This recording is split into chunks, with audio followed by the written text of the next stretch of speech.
Hello दोस्तों, तो आपका स्वागत है फिर से एक नए मूवी। मैं हमेशा से बोलता हूँ कि ओल्ड इज गोल्ड।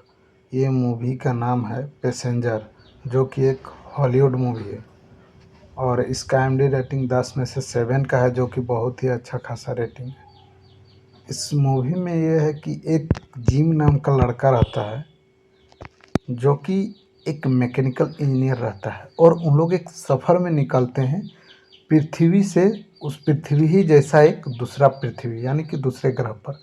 और उन लोग का लगभग 120 साल बीत चुका होता है और उसका मशीन ख़राब हो जाता है, जिसके कारण वह जग जाता है और किन किन परिस्थितियों से गुजरना पड़ता है।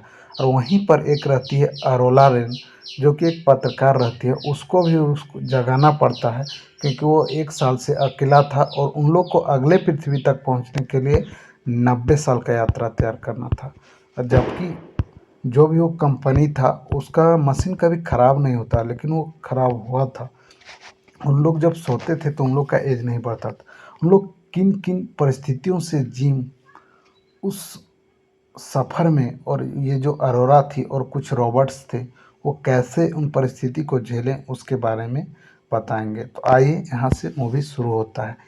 एवलॉन एक स्लीपर जहाज़, जो कि 5,000 उपनिवेशवादियों और 258 चालक दल को हाइबरनेशन पॉड्स में ले जा रहा है। पृथ्वी से ग्रह होमस्टेड 2 की यात्रा कर रहा है, जो कि पारिस्थितिक विनाश और जीवमंडल के पतन के कारण पृथ्वी की आबादी के पलायन के हिस्से के रूप में 120 साल की यात्रा है। केवल 30 वर्षों के बाद एक क्षुद्र ग्रह की टक्कर से जहाज क्षतिग्रस्त हो जाती है, जिससे उसमें खराबी आ जाती है और यात्री जिम प्रस्टन, जो कि एक मैकेनिकल इंजीनियर है और 90 वर्ष पहले ही जग जाता है और वो हाइबरनेशन में वापस नहीं आ पाता और अत्यधिक संचार विलंब के कारण पृथ्वी से मदद के लिए संपर्क नहीं कर पाता। वो चालक दल के हाइबरनेशन कक्ष में घुसने का प्रयास करता है, इस उम्मीद में कि वे उसकी मदद कर पाएंगे। जहाज की सुरक्षा प्रणालियों की मजबूती के कारण वह असफल हो जाता है, क्योंकि जहाज की AI प्रणालियां हाइबरनेशन पॉड की खराबी समझ नहीं पाती, क्योंकि ऐसा पहले कभी नहीं हुआ था। जिम अंततः हार मान लेता है और जहाज कई मनोरंजन क्षेत्रों में और 1 साल तक अकेले रहने के बाद, जहां सिर्फ ऑर्थर नाम का एक एडवांस बॉडेडर साथ रहता है, जिम हताश हो जाता है और आत्महत्या के बारे में सोचने लगता है। तभी उसकी नज़र एक पॉड के अंदर एक खूबसूरत युवती अरोरा लेन पर पड़ती है। वो उसे जिंदा करने के बारे में सोचता है, लेकिन ऐसा करने में उसे मुश्किल होती है, क्योंकि वो जानता है कि यह नैतिक रूप से गलत है और उनके गंतव्य ग्रह पर एक लेखक के रूप में इससे इच्छित जीवन और करियर को रोक देगा। जिम आखिरकार अरोरा को जगाता है और उसे यकीन दिलाता है कि यह कोई खराबी थी। जहाज पर अपनी ज़िंदगी बिताने से हताश होकर वह फिर से सिप निद्रा में जाने की कोशिश करती है। इस स्थिति से हार मानकर वो अपने अनुभव के बारे में लिखना शुरू करती है। अगले साल दोनों प्यार में पड़ जाते हैं। जिम के अरोरा प्रपोज करने से ठीक ऑर्थन अनजाने में उसकी जागृति का सच बता देता है। व्याकुल और क्रोधित होकर अरोरा जिम को डांटती है, उससे दूर भागती है और उस पर शक करती है और वह गुस्से में उससे माफ़ी को ठुकरा देती है और उससे संपर्क करना छोड़ देती है। कुछ देर बाद एक और पोर्ट की खराबी से डेक मुख्य अधिकारी गम मानुको की नींद खुल जाती है और गस के कर्मचारी कोड का इस्तेमाल करते हुए समूह पुल पर पहुंचता है और जहाज के सिस्टम में लगातार आ रहे गड़बड़ियों का पता लगाता है।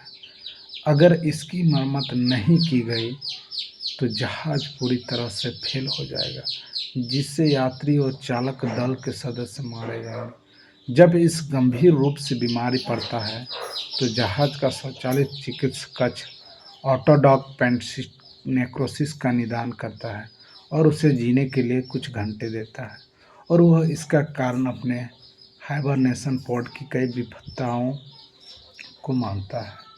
मरने से पहले गस जिम और अरोरा को अपना पहचान पत्र और कर्मचारी कोड देता है ताकि वे केवल चालाक दल के क्षेत्रों में जा सके।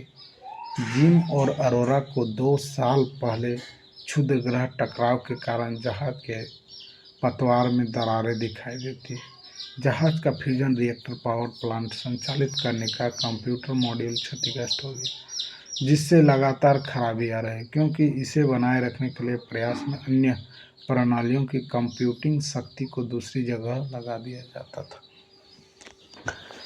ये क्षतिग्रस्त मॉडल को बदल देते हैं, लेकिन जब कंप्यूटर अनियंत्रित प्लाज्मा प्रतिक्रिया को बुझाने के लिए रिएक्टर से हवा निकालने की कोशिश करता है तो बाहरी वेंट विफल हो जाता है। जिम को मजबूरन अंतरिक्ष में चलना पड़ता है और वेंट ट्यूब में लगे मैनुअल नियंत्रण का इस्तेमाल करके बाहर में प्लाज्मा निकालना पड़ता है। जिसको पता चलता है कि जब तक अरोरा जहाज के अंदर से अपनी सांसें निकालना शुरू करती है तब तक उसे वेंट खुला रखने के लिए ट्यूब में रहना होगा। उसके लिए अपनी भावनाएं जाहिर करते हुए वह स्वीकार करती है कि उसे खोने और अकेले रहने का डर है। जिम एक हीट शील्ड तैयार करता है और वेटिंग से बच जाता है, लेकिन उसका टेदर टूट जाता है और उसके क्षतिग्रस्त स्पेस सूट से ऑक्सीजन खत्म होने लगती है, जिससे वह अंतरिक्ष में उड़ जाता है और अंतरिक्ष से मृत जिम को वापस लाती है और ऑटोडॉक में उसे पुनर्जीवित करती है। एवलॉन, जिसका रिएक्टर ठीक हो चुका है, सामान्य रूप से काम करने लगता है।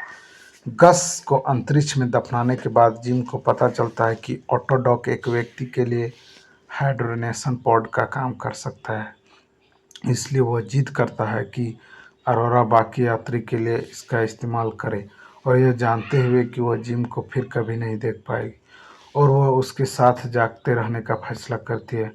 88 साल बाद जहाज के चालक दल होमस्टे 2 पहुंचने से कुछ समय पहले तय समय पर जाग उठते हैं। जहाज के विशाल परिसर में उन्हें एक विशाल पेड़ दिखाई देता है जिस पर लताएं, हरी भरी वनस्पति, उड़ते हुए पक्षी और एक छोटा सा केबिन।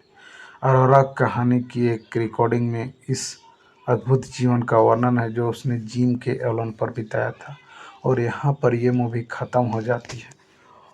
तो दोस्तों, इसका जो पैसेंजर 2 है वो 2026 में आने वाला है और जो भी लोग इस तरह का एक एआई मॉड्यूल मूवी देखना चाहते हैं तो वो एक बार ये रिव्यू ज़रूर सुने और ऑल फिल्म एक्सप्लेन हिंदी को लाइक, कमेंट, सब्सक्राइब और शेयर करना ना भूलें।